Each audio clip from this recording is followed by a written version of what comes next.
One of the best ways to try to understand what you're up against in a political situation is to look very carefully at both sides of the situation. At the why people are engaged at a certain level, what matters to them. I don't usually do political rants. Rant may be the wrong term for what I do because it's more of an exploration of thoughts. But in this particular case, I want to look at the abortion issue. I have my own views on it, which have very little to do with anything. But maybe because I'm not really invested in either viewpoint, other than, I don't know, from some sort of abstract situation, because I'm not going to get pregnant very likely. I'm able to look at both sides a little bit more, I don't know, even-handedly, if you wish. Just to see why it's such an intransigent issue. And one side of it is, obviously, the pro-life side looks at abortion as quite simply murder. And you hear people coming on, getting ridiculed on television by comparing the issue of abortion to the issue of slavery. And in their viewpoint, it actually is very much the same kind of thing. Maybe even a stronger case, depending on whether you see murder or slavery as the greater evil. But you're looking at institutionalized murder from their point of view. You're not looking at some particular attempt to control women. No. There's no question that happens to be an effect here. That is what the other side has at stake here. You have this parasite growing inside you. Certainly up to a certain stage, that thing's not viable. Yet, it's almost intrinsically a risk to your life. I mean, the health of the mother exception, the reason why this is so distasteful is because it will get used tremendously often. These same lawmakers and people who understand how easy it is to game the medical system. You know, a lot of these guys who are voting for this are probably people who got Viagra for no fucking good reason, right?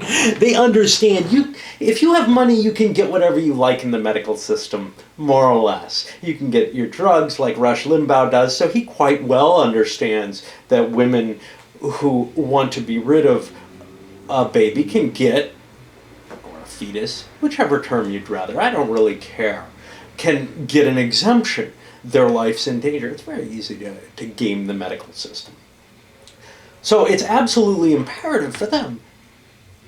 Now, there is the question, of course, and you can go to your Aquinas for this and see that he's actually more in line with the Supreme Court than with, say, modern Catholic doctrine.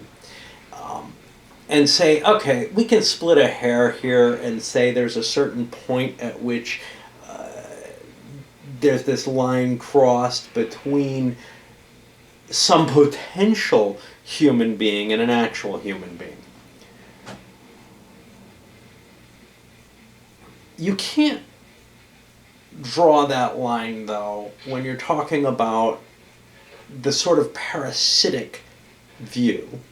And in some people's mind, that Aquinian nuanced view is just ridiculous. You know, you've got something that maybe isn't viable, but maybe they believe the soul is already in there, or whatever. So you've really got kind of an intransigent situation here where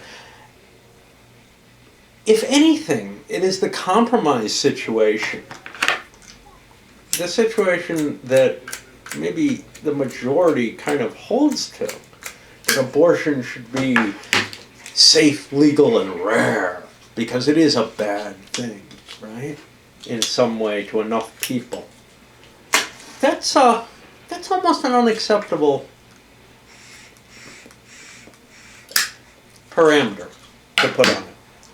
Because from the one side, if they are seeing that human life begins at conception, and many fundamentalists at least believe that, well, then there is no room for compromise, is there? You know, under what terms do you allow murder? And especially, this is an innocent, you know, this murder of an adult is certain to have sinned, but where can you possibly justify killing something that hasn't even had an opportunity to do any wrong? On the other hand, the other side of it sees it as almost fundamentally a part of the woman's body at that point. Up to what point? Well, you can maybe draw a line there to some extent, but they still want to put these exemptions in that make it almost unacceptable. And once you start doing that, once you start drawing these kind of lines that are really pure morality, both sides see themselves as right. Actually,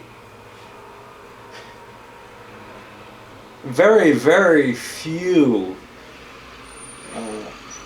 antebellum slave owners saw slavery as an unmitigated good.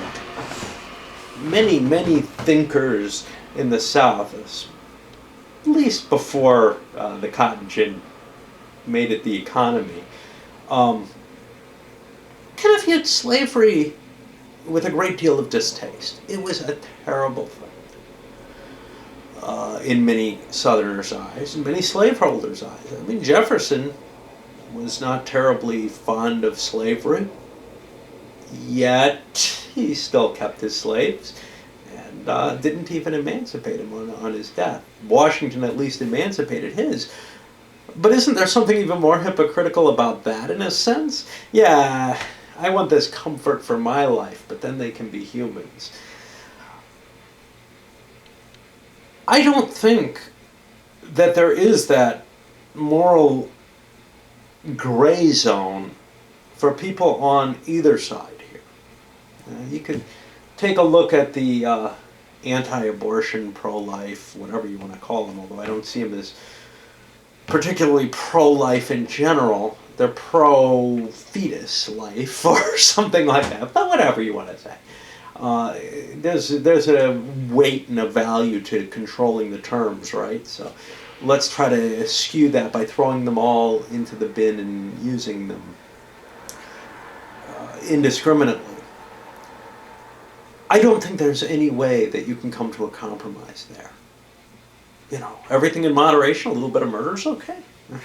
That's a very hard thing to convince, especially someone who's basing this on a religious and doctrinal type of belief.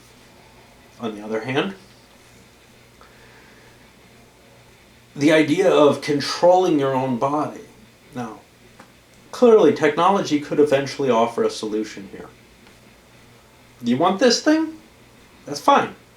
If you can get it out safely without doing any damage to me, you can have it and you can raise it. You can figure out how to keep it alive.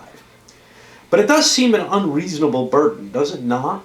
That some other life, I don't care who created it, whatever, some other life form has such a right on you to impact your existence as to actually be growing within you. If you don't freely give that choice, well, that's a pretty big imposition.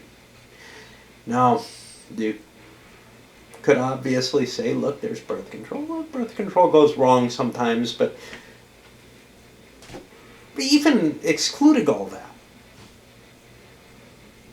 even if you thought you wanted to create a life and chose not to, I can still definitely see where you would not want to give away that right. That's a right that you actually have. The right to your own body to control what you can do, what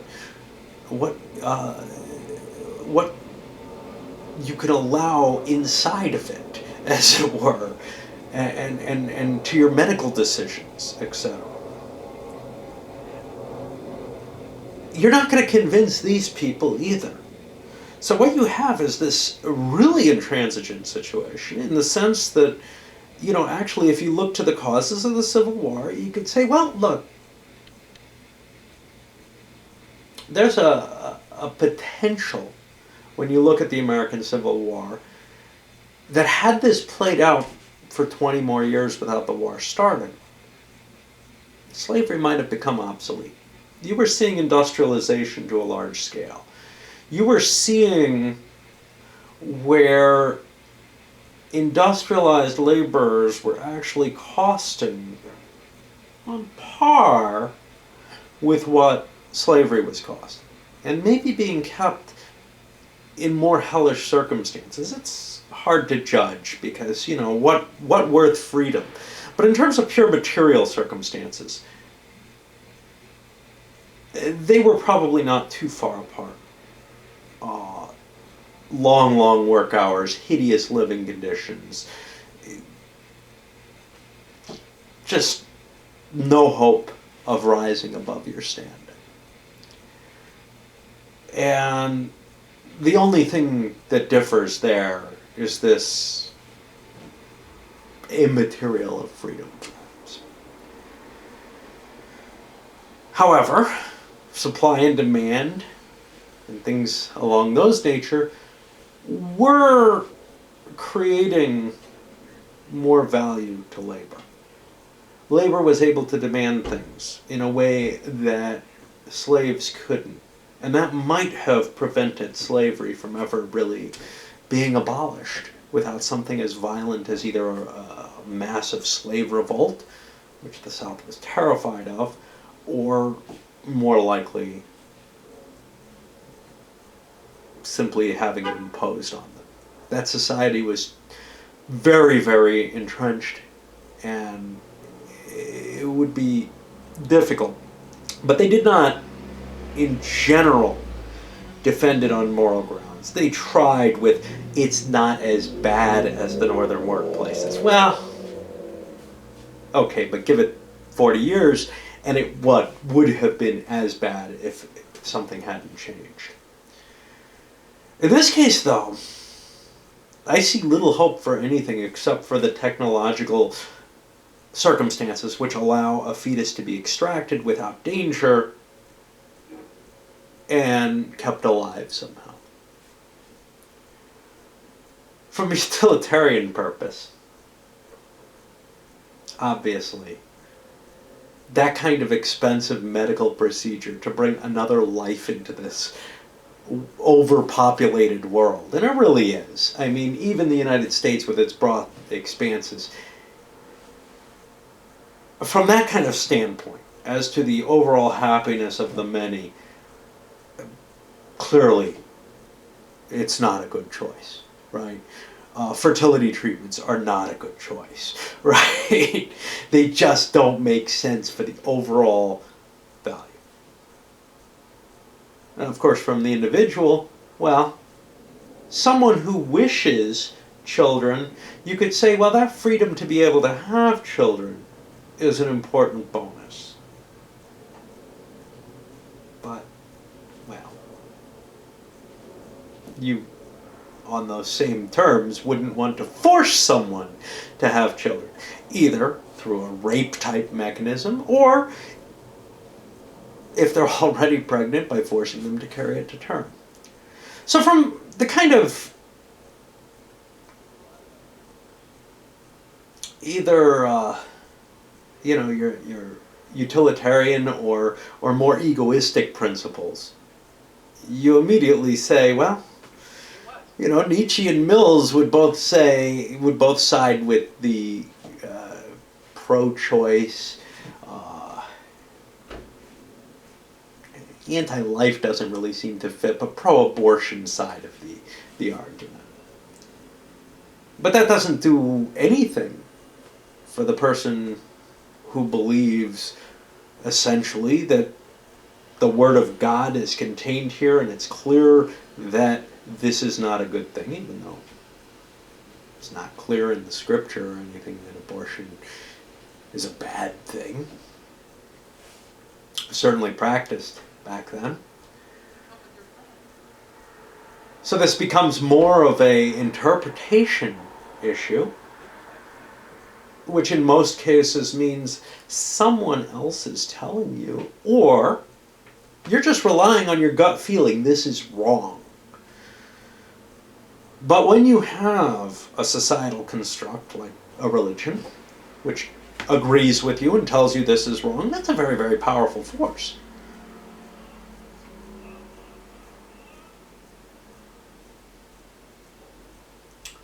And that's a force that you're not going to sway. In the same way you're not going to sway someone who believes, I don't want this thing in me.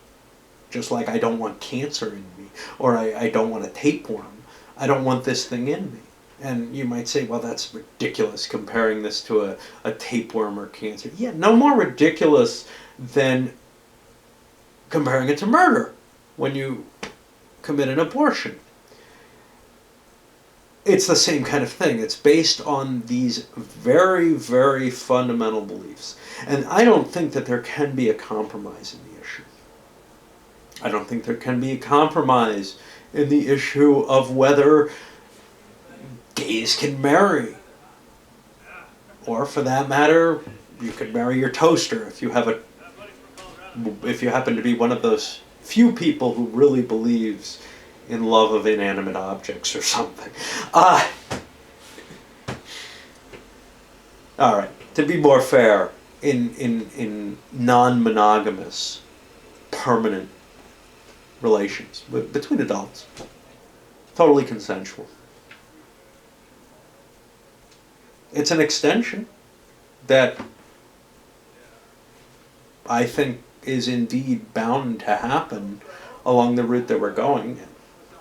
I think it's a good thing, but unlike abortion, I actually do believe that giving people an equality and a freedom of choice there, it's just a pure good, you know. The government should not be able to dictate what kind of lifestyle people should have, and it should not be able to dictate nor give advantages. So, you know, there are poly groups, etc., that live on as married, just as there were gay couples that lived on.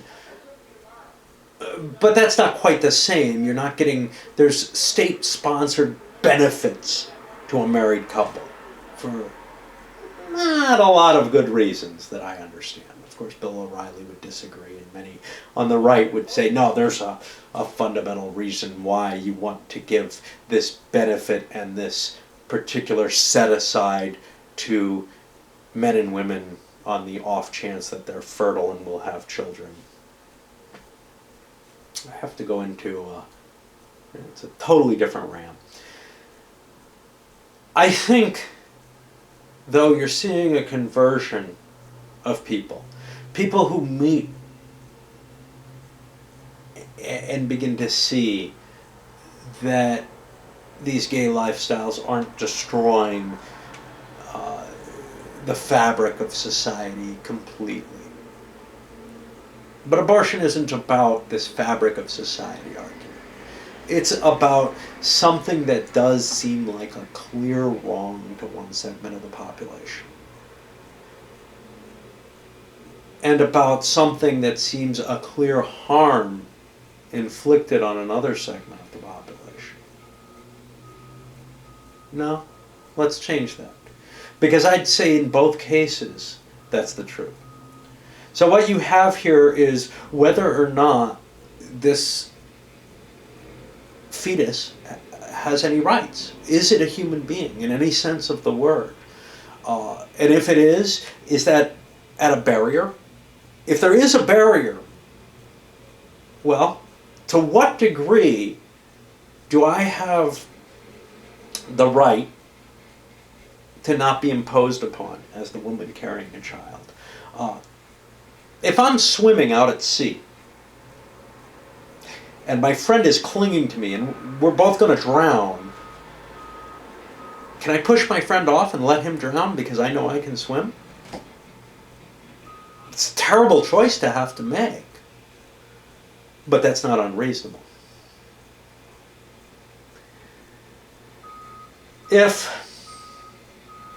my friend is about to be run over by a truck, do I have to throw myself at him to knock him out of the way, knowing that it's quite likely that my legs will be destroyed in it? Do I have an obligation if I don't think that's likely? If I think it's likely that I'll survive with only minimal risk, most likely I'll probably just break a leg or something. Nothing that can't be recovered. Because, I mean, pregnancy, this is a major, major factor affecting someone's body. I mean, it has serious health implications, even if they're not going to die. You know? Probably akin to a broken leg, maybe worse. What is my responsibility in those cases? When you ask yourself those questions, what is my responsibility to my fellow man? All right? Now, there's an added little issue, of course, to a pregnancy, which is that, well, as, you know, the person who engaged in sex, somehow I owe something? Somehow I have some responsibility here? If that sex was voluntary and fully understanding what the issues are, sure. I have some responsibility there. How much different is that from the responsibilities of friendship or love or whatever? I don't know. Is it enough to make me culpable that I must throw myself in front of that truck, knocking my friend and probably myself to safety? I don't know. You know? Personally, I'm not a person who takes moral dictates usually too seriously. A few that I do. They're not in alignment with the rest of society. Things like free speech. Yes, we all believe in free speech, but maybe not to the extent that I do.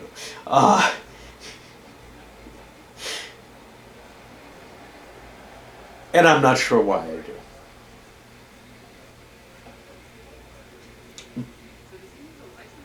I tend to believe more in abstracts than in things which fundamentally can affect people's lives. So given that, I take probably somewhere between a utilitarian and an egoist view here. You know, it is not utilitarian for a society to allow murder. It is, in general, bad for a society to allow rampant murder and vendettas and the like. So for me, it's very easy. I can look at this and say, I don't really have a dog in this fight, except I wouldn't want to be burdened with a child. I can project myself into the woman's place and say, I sure the hell would not want to be burdened with a child that I did not want. I would actually view it as worse for the child to be brought into this world. And to tell you the truth, I was brought into this world by what I'd consider a loving family, and I think that was an evil, okay? So you're looking at someone who does not view the moralities the same way as the majority of Americans or maybe people do. So it's very hard for me to come down and be, you know, rigorously anything here. But I can understand the point of view here. And I can see that these two conflicting point of views, they ain't gonna compromise. The only answer is re-education in some, Maoist type of experiment. That ain't gonna happen either. Although you do see that with culture taking an acceptance to things. And unfortunately, cultural acceptance seems to have divided along geographic lines to a large extent. When I grew up mainly in the northeast of the U.S. and spent most of my life there. Well, yeah. It's beginning to decrease, but yeah, most of my life in the northeast in one form or another. And honestly, I can't say I had anyone who was a friend who was particularly pro-life in any sense. There might have been people who kind of hedged their bets there. I'm very religious. I'm not really in favor of abortion or something along those lines. But certainly no one outspoken. Now, I met people who were and engaged with them, largely on other topics. This one wasn't terribly vital to me. I'm more interested in, why is it that you believe in God? Why would you do that?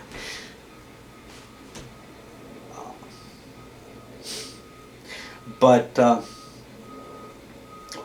and, because I'm trying to understand, I have my own mystical beliefs. And those, again, are not standard at all.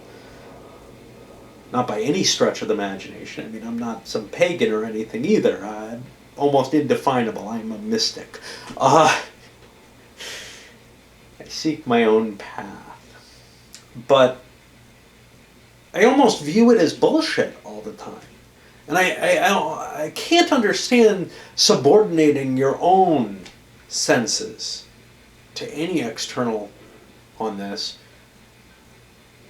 It's almost like, well, I could believe my own bullshit, but what the hell? I'm not going to have it fed to me.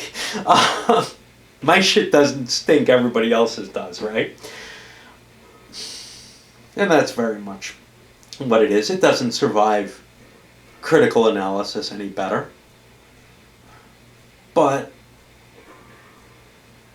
taking it from that point of view, it's very easy to see why someone would believe on one side or the other, and also why it's just you're not gonna change minds on this. There could be a lot of things you could change minds on. You could go convince somebody that global warming actually exists who doesn't believe it, I guess. I mean, eventually, right?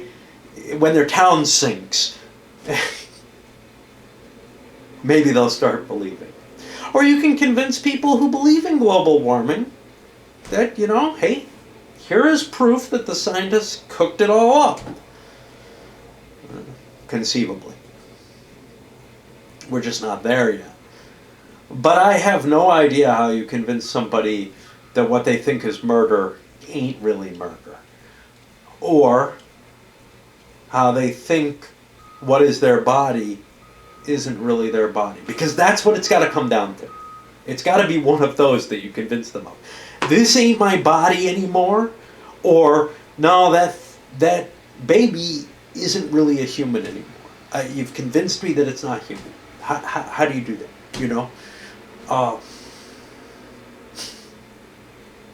It's just a stark line now. Anyway, obviously, nothing I ever say is going to convince anybody of a truth. But maybe the hope is that by understanding and realizing, either if you're sitting in the middle like I am, where you don't have a real strong conviction, or if you're on one of the sides, what the balance is, why there's an argument there, why it's not crazy to say the things that sound absolutely absurd to you.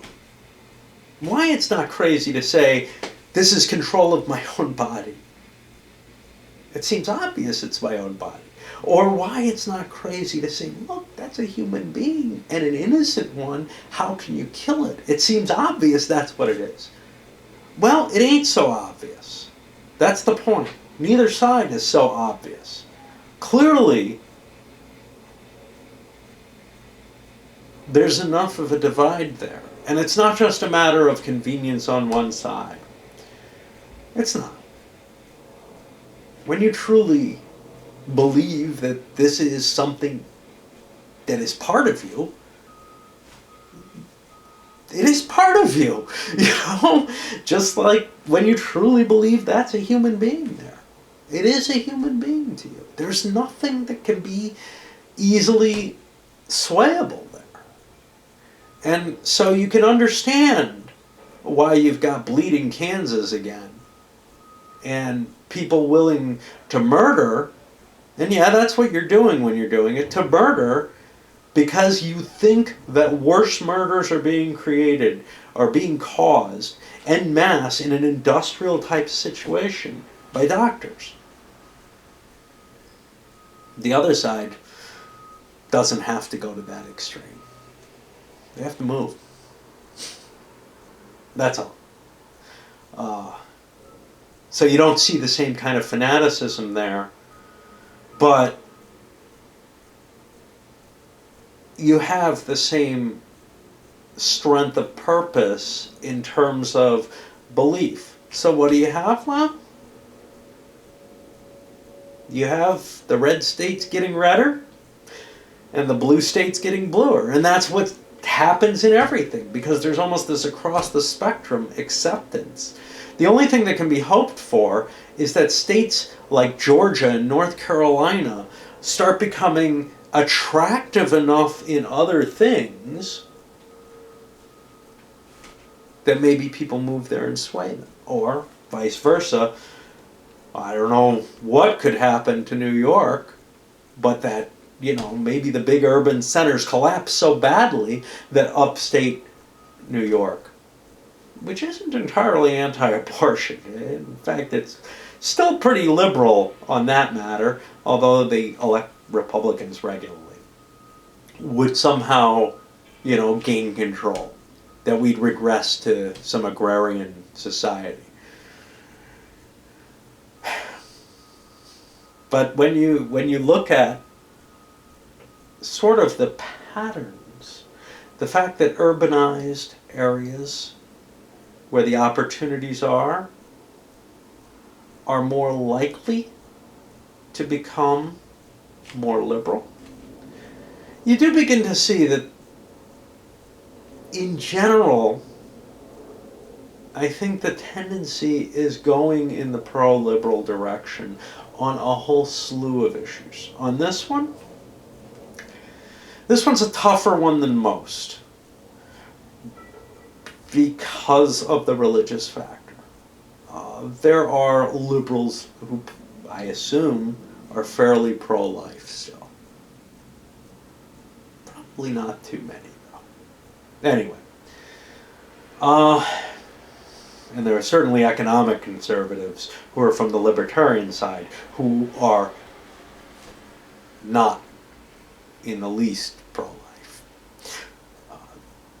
There's probably a fair-sized segment of the population, maybe a majority, who just don't give a damn. It's established law, let it be, who cares? They'd be okay if more restrictions were put on. They're the target that's aimed at with the, yes, it should be safe, legal, but rare. But that's a hard stance to justify. There are people who don't think about it real hard, I would guess. And maybe they ought to. Maybe they ought to think about a lot of things. Anyway, just some thoughts. Not sure where they lead. Not sure what they go towards. Things to think about.